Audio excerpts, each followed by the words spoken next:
من یه آهنگ داریوشو میخونم و میرم.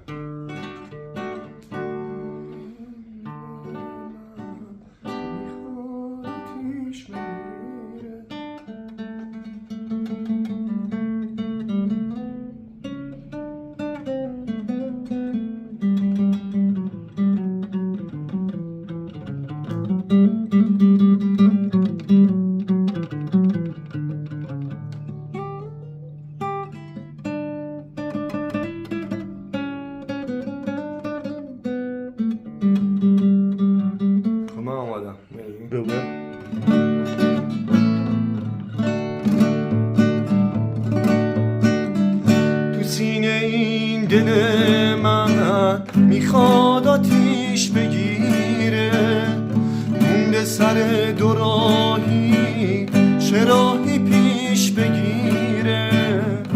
یکی حالا پیدا شده قدر اونو میدونه، رگ خواب یار منو رقیب من میدونه.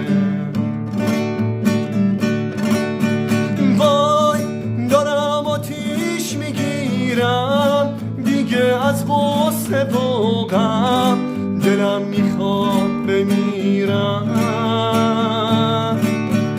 وای اگه برگرده پیشم براش پروانه میشم، ازش جدا نمیشم.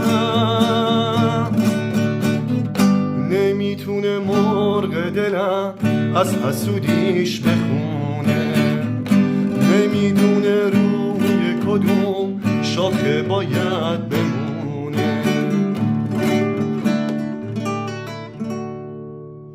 مرسی بود، مرسی، خیلی ممنون. این هم که دیگه آهنگ داریوشه و اسمش هم حسود قدیمی بود. دست در نکنه. مرسی، ناز نفست، دمت هم گرم. ممنون از شما آقای حسن بابا، خیلی ممنون. خدا نگهداره.